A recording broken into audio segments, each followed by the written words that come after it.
Veja que a liturgia de hoje, já na primeira leitura, no início da carta de São Paulo aos Romanos, Paulo, este de perseguidor de cristãos, passou a ser um pregador da palavra de Deus, levando o Evangelho de Jesus a muitos lugares, fundando várias comunidades, dentre delas na comunidade lá em Roma também, Paulo fez a sua pregação. E veja que Paulo, esse que se converteu, ele teve um encontro verdadeiro com Jesus Cristo. Ele mudou de vida, mudou de atitude, passou pela experiência de um encontro verdadeiro com Jesus. Vejam que ele estava indo para Damasco fazer o seu trabalho de perseguir os cristãos. E ele se encontra verdadeiramente com Cristo. E Jesus pergunta: Paulo, que não era nem Paulo, era Saulo, por que me persegues? Ele estava perseguindo a Jesus ou aos cristãos? A Jesus, né? Por que me persegue? Porque os cristãos são o quê? O corpo de Cristo. E Jesus Cristo é a cabeça. Em outras leituras, Paulo nos explica muito bem isso, falando sobre os membros, sobre a cabeça. Ou seja, ele que foi um escolhido para o Evangelho de Deus, né? Apóstolo por vocação. Ou seja, ele se deixou envolver por Jesus e a partir daquele momento, por vocação, ele começou a pregar a palavra. Mudou totalmente a sua vida. Então é por isso que Paulo e Pedro são as duas colunas da igreja, onde a gente comemora lá no dia 29 de junho, né? Pedro e Paulo. Um representando os discípulos, a porta do céu, e Paulo representando a palavra de Jesus. Ou seja, já havia prometido pelas Escrituras que diz respeito a seu filho, ou seja, agora ele já fala de Jesus Cristo, descendente de Davi segundo a carne. José era descendente de Davi, Jesus também, segundo a carne, descendente de Davi. Você lembra da história daquele leproso? Jesus, filho de Davi, tem de piedade de mim, né? Ou seja, falando sobre a descendência sanguínea de Jesus, familiar terrestre, não é isso? Autenticado como filho de Deus, com poder, ou seja, tudo foi dado a Jesus. Todo o poder, sobre o céu, sobre a terra, sobre tudo. Não sei se vocês se lembram, mas aquela passagem onde Jesus caminha sobre as águas, desafia a lei da gravidade. Quando ele entra no barco, ele manda o vento e o mar se acalmar, e a tempestade passa. E aqueles homens que estão dentro daquela barca, eles dizem: veja, até os ventos e o mar obedecem a ele. Ou seja, todo o poder foi dado a Jesus Cristo. Tudo o que nós podemos imaginar, Jesus pode fazer na nossa vida. Filho de Deus com poder pelo Espírito de Santidade, que o ressuscitou dos mortos. Ou seja, Jesus ressuscitou pela força do Espírito Santo. Jesus foi aquele que também passou pela morte, mas foi o primeiro a ressuscitar. E a gente pode se imaginar, mas Jesus não ressuscitou o filho daquela viúva, ressuscitou Lázaro, mas eles morreram novamente, né? E não ressuscitaram, morreram novamente. Jesus foi o único que morreu e ao terceiro dia ressuscitou. Por isso que na nossa fé cristã, católica, não existe essa história de reencarnação. Nós acreditamos em quê? Ressurreição. Isso é importante. Quando alguém vier falar no seu ouvido: fulano reencarnou, é tão parecido com alguém que tinha morrido. Nada a ver. Nós acreditamos em Cristo Jesus. E se acreditamos em Jesus, nós acreditamos na ressurreição. Esta é a nossa esperança. É por Ele que recebemos a graça da vocação para o apostolado, ou seja, foi a partir de Jesus, a fim de podermos trazer a obediência da fé a todos os povos pagãos, ou seja, aqueles que não conheciam a Cristo, que não conheciam a Deus. Povos de outras nacionalidades que não tinha nada a ver com o povo judeu. Porque a princípio Jesus foi enviado para quem? Para os judeus. E aí vem a pergunta: qual era a religião de Jesus?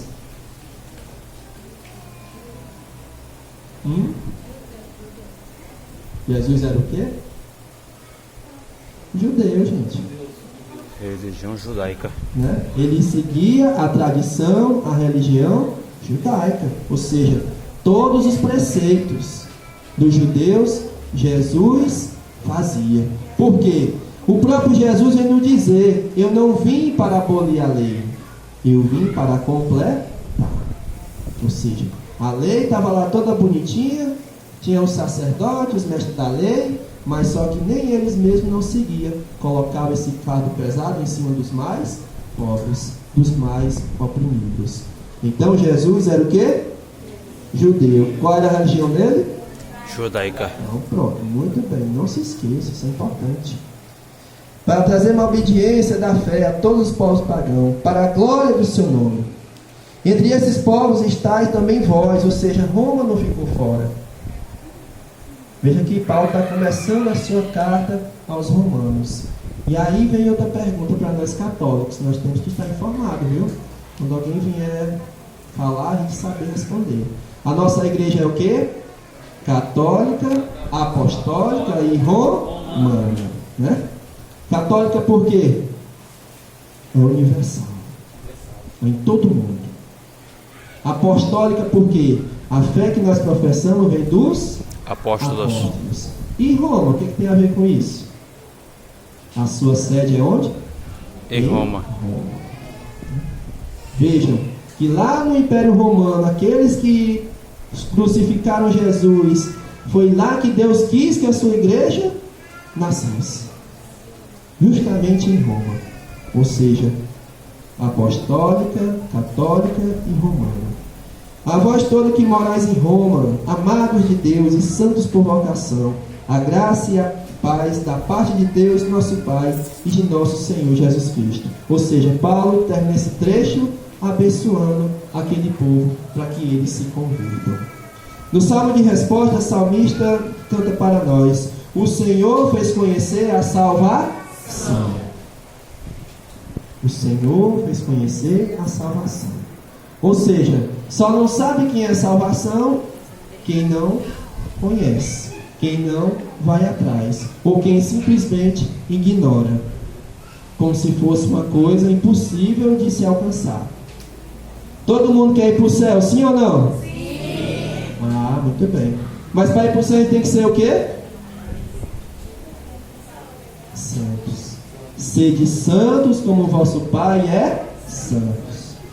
Interessante, veja que o evangelho de ontem, só para dar uma recapitulada, o rei preparou um banquete para a festa de casamento do seu filho, convidou muitas pessoas e essas não quiseram ir, convidados especiais. Aí o rei disse assim: não, pois tudo bem, vocês não querem ir, deixa ele lá. Agora vocês passam no meio da rua, nas encruzilhadas, e vai trazendo todo mundo para cá, para a festa, bons e maus, querendo dizer que o reino de Deus é para todos nós. E aí quando o rei chegou dentro da festa, no salão, viu lá alguém que não estava com traje de festa. Ou seja, o traje de festa é a gente ser puro. O que é que significa a pureza para nós quando nós somos batizados? Qual é a veste que a gente tem? A veste branca. Infelizmente, nós somos batizados, muitas vezes criança, né, adolescente, mas a maioria das vezes pequenininho, bebê de colo. Durante toda a nossa vida, nós vamos manchando essa roupa. Nós vamos sujando ela, encardindo essa roupa. E aí, quando a gente chega no dia da festa, a roupa está como? Toda suja. Aquele traje já não serve mais. E o que é que faz? Não entra na festa. Não participa do banquete. Por quê? No reino de Deus não há espaço para o pecado. É o pecado que nos mancha.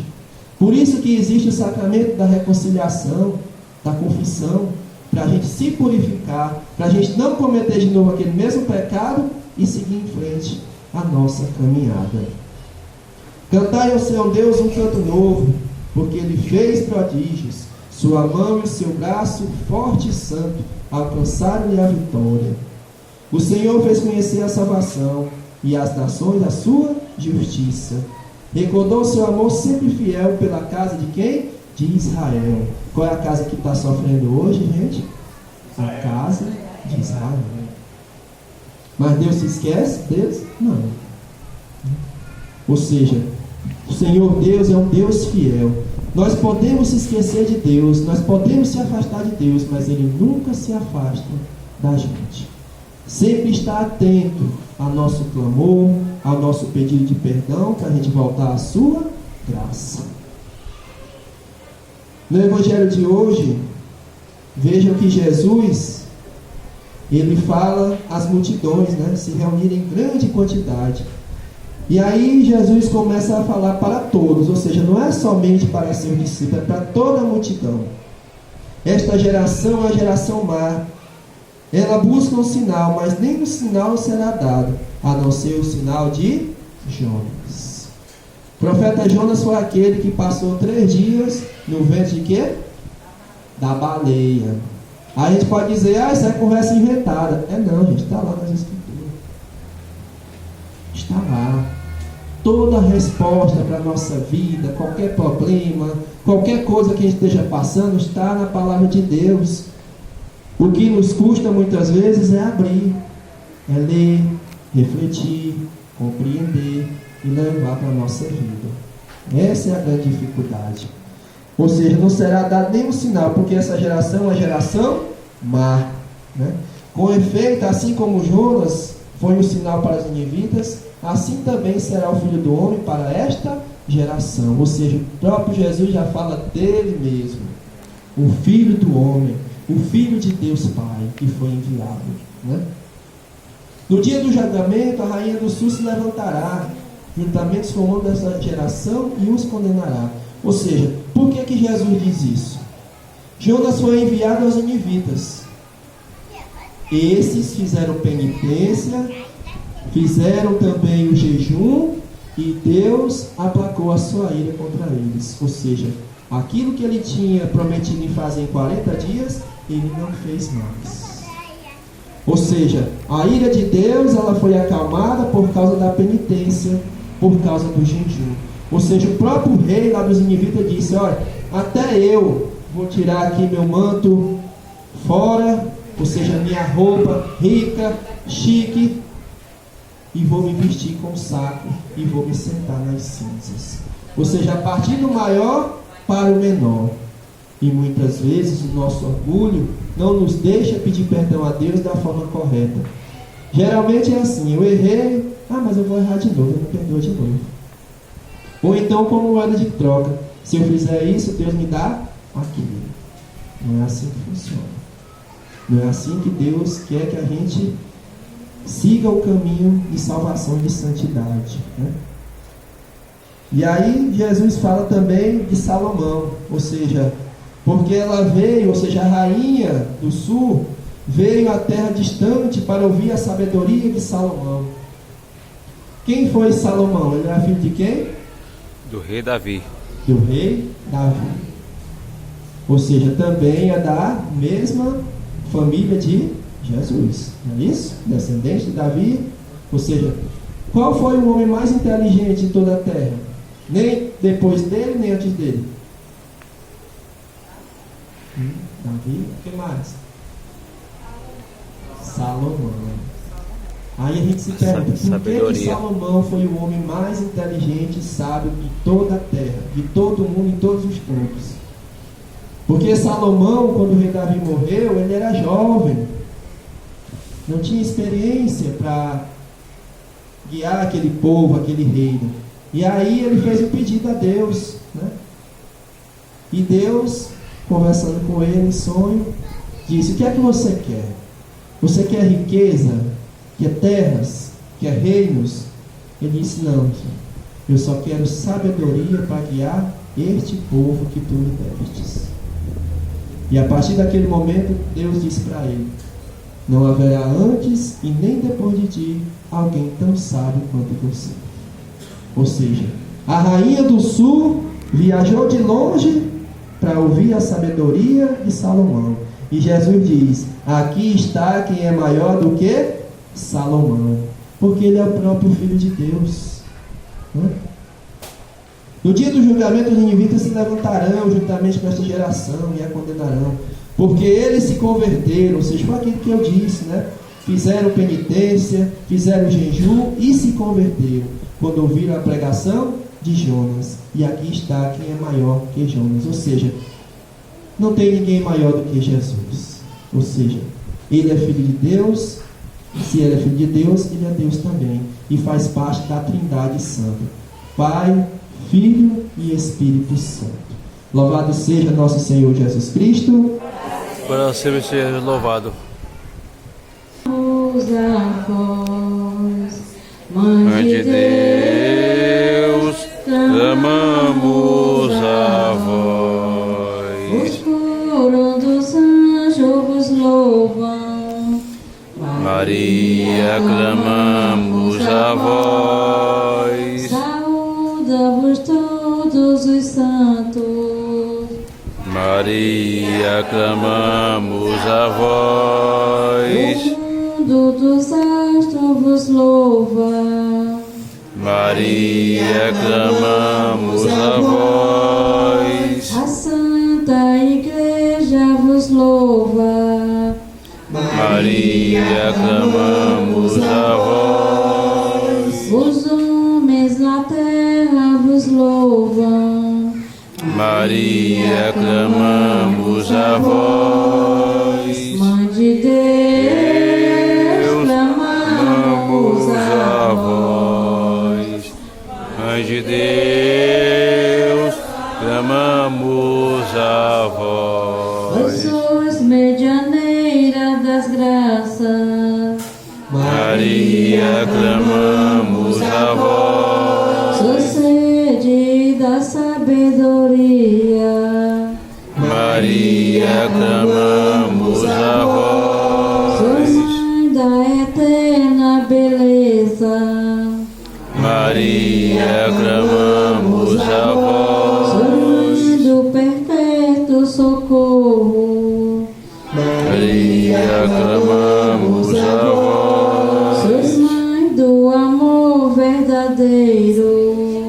Maria, clamamos a vós. Mãe de Deus, clamamos a vós. Mãe de Deus, clamamos a vós. Vós sois a alegria dos santos. Maria, clamamos a vós. Dos mártires sois a rainha.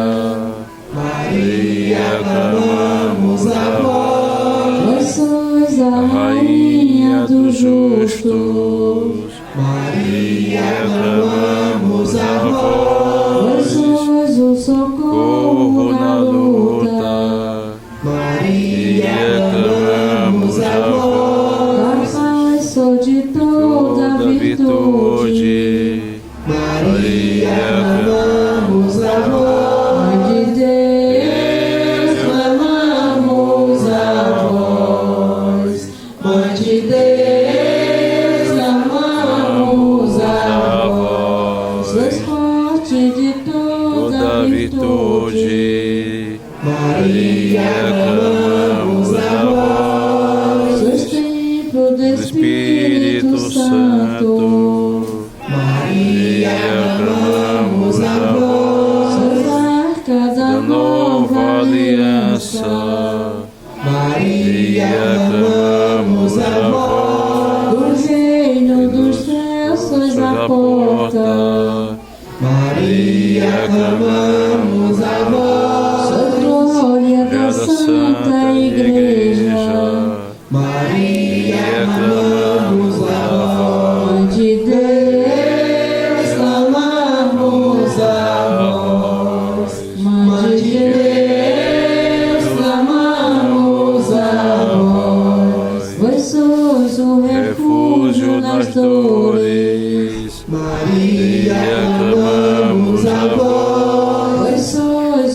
auxílio do povo. Maria, clamamos a vós. Senhor dos enfermos, saúde. Maria, clamamos a vós. Consolo Dos desamparados.